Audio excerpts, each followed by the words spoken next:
Hello, welcome to the France 24 interview. Well, they say a week is a lifetime in politics. In the case of Dominique Strauss-Kahn, it may feel more like several lifetimes. Just a week ago, many believed that the former IMF chief was all but politically dead and buried, as he faced charges that he had sexually assaulted a hotel housekeeper in New York. Now, today, after a stark turn in the case, the hotel housekeeper's credibility is suddenly in doubt, and Strauss-Kahn is free without bail. Yet the charges still stand. And now there's a French writer who says she will file a lawsuit accusing Strauss-Kahn of attempted rape nearly a decade ago.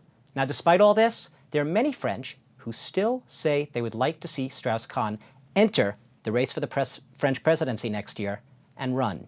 And that might seem a little bit lost in cultural translation if you're watching from outside France. My guest today might be able to lend some clarity. Welcome, Elaine Sciolino. You are a Paris correspondent here for the New York Times, and you've just come out with a new book, a very timely book, on the art of seduction French style. I think our viewers can see it up there on their screens.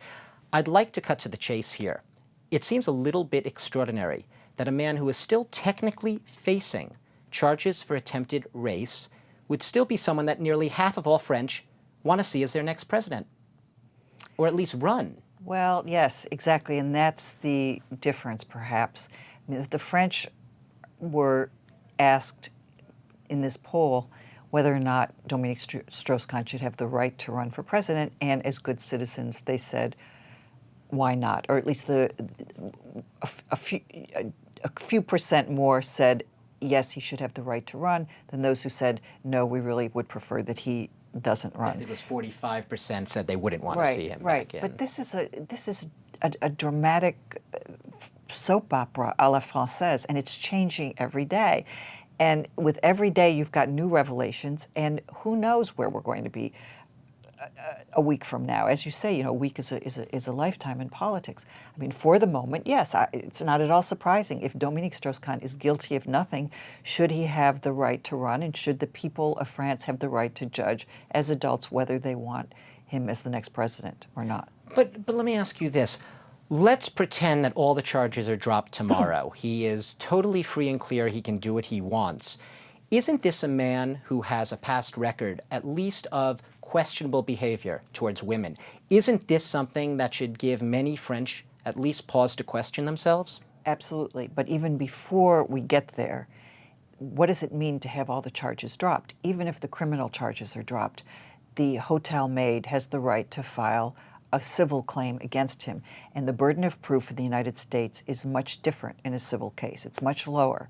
In a criminal case, you need 12 jurors beyond a reasonable doubt to say this man is guilty. In a civil case, it's only a majority of, it's 50.1% basically of proof has to be on the side of the person making the accusation. So he may not be free and clear in terms of his reputation.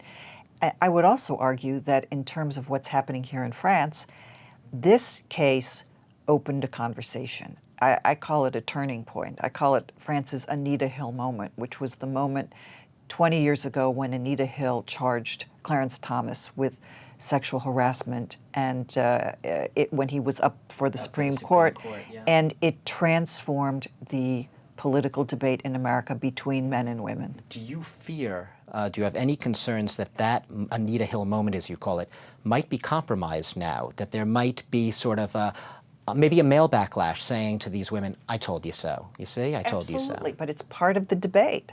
The fact is, the box has been opened and you can't close it again. As you said earlier, Dominique Strauss-Kahn's behavior, whether you approve of it or not, whether you believe in vie privée, private life or not, has been called into question.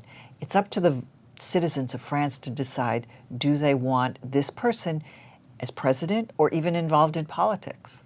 But I'm still wondering, because we're talking about how there's been a change now, the debate has been opened up, that this Anita Hill moment, and yet so quickly, this is what strikes me as an outsider at least, so quickly, how they're already talking about him re-entering politics. Shouldn't there be sort of a sit down and pause and reflect period here? Absolutely. but this is something that's in the nature of French politics, that it's either black or white.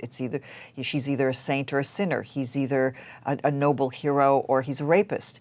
We have very little tolerance for anything in between, and perhaps we in the media are guilty of this as well in terms of looking at extremes. But in France, everything, I mean, the dialectic is French, so that you have a polemique going on, a debate, and the result may not be known for quite some time. How do you think this case would have played out in the United States if you had an American politician, say, under similar circumstances? Would they be able to bounce back quickly? Would they be forced into sort of an exile for a little while? What do you think the main difference would be? Well, first of all, Strauss-Kahn hasn't bounced back quickly. It really is an open question how this great drama is going to play out. So I would reserve judgment on saying exactly where we're going to be 2 weeks, 3 weeks, 4 weeks, 5 weeks from now. In America, he would be toast because in the United States we're considered puritanical, moralistic. We would not tolerate the fact that a political leader could come out of a shower and be nude, which he has been accused of being, and have even consensual sex with a chambermaid, because it would reflect badly on his judgment, which is the most important element in a political leader. It would comport badly in terms of his relationship with his wife. And in America, the relationship with your wife is much more important, because if you betray your wife, you're going to betray the American people. And it's also, I guess, a question of his self-discipline and a sort of hedonistic impulse as well. Yes, this man was just about ready to announce that he was going to run for president, and then he had some sort of sexual encounter with a hotel maid. And you have to say, what was he risking? What was he thinking at that moment? And it's interesting, maybe he just thought he's gotten away with it in the past. I'm speculating. I could get away with it again. He had a sense of invulnerability. It's perhaps the makings of a Shakespearean tragedy, hubris.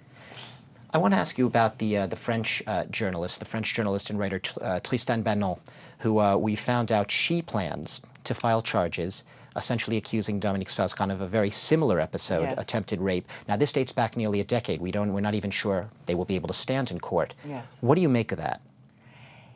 She is a young writer and journalist who interviewed Strauss-Kahn twice in 2003. The first interview went just fine. In the second interview, she charges that he sexually assaulted her and attempted to rape her. The challenge for her case is that she didn't come forward for several years, and when she first came forward in an interview in 2007, she did it on a reality television show with candlelight and wine and a fancy dinner, and her testimony was not given the gravitas that it might have been had it been in a more serious setting. Lack credibility, perhaps. The same issue we're seeing right now with this housekeeper. A question of her judgment. But again, let's not blame the victim. She was a young woman. She was on a reality TV show. She was put in an extraordinarily difficult situation because suddenly she's being asked all these questions. And would it have been better in retrospect if she had stood up and said, this doesn't feel good. I think I'm going to leave here because this atmosphere is not serious enough. She didn't. Is it going to hurt her case? Should it come to trial? We'll have to see. There's this issue here. Do you think other women, even French women, might be deterred now from coming forward? There's this whole issue of credibility. We saw how the defense made such an issue of undermining the credibility of this hotel housekeeper. It's almost impossible, isn't it, to find the absolutely perfectly credible rape victim or attempted rape victim? Absolutely. Everybody has a history. How do you prosecute a case like that? With difficulty, but we're all human. I mean, why do you think in the United States it took so many years before women got strong enough to file rape charges against men? I mean, I started covering rape cases in the mid-1970s in the Midwest United States, where the first thing a woman did if she were raped was to shower, put on fresh clothes, and not tell anybody for a long time. Women had to be consciousness raised to go right to the police, save any evidence that there possibly could have been, so that should she decide, the woman or the women decide later to file charges, there would be evidence. It's taken a lot of work to get there. Absolutely. We are running out of time, but I want to ask you, you were in the past couple of days at a conference of feminists here in France, and what struck you most from the people you spoke to there? The sense, I guess, what has changed most in the dialogue you had as a result of this whole DSK case, the Strauss-Kahn affair? Right. There was a conference about an hour outside of Paris at the University of Evry of 40 feminist groups, and they came together and they basically said that they will remain committed to changing the conversation, pressing women not to approve of dirty jokes in the workplace or sexist remarks about the way they're dressed, or kissing if they don't feel like kissing someone, of using the familiar to if they don't, and on a much more important level, to raise women's consciousness so that they will report sexual violence or family abuse. So a real determination then on the part of these women, it seems, that they're not going to go back. This is the point of no return in this debate. That is my strong view. Helene Sciolino, Paris correspondent for the New York Times, thank you very much for speaking to me today about what is still a very uncertain case, uncertain outcome. We're all waiting. We've been talking about the Dominique Strauss-Kahn case, the latest twists and turns, still facing charges of attempted rape, although he is free without bail for now. Thank you all very much for watching the interview here on France 24.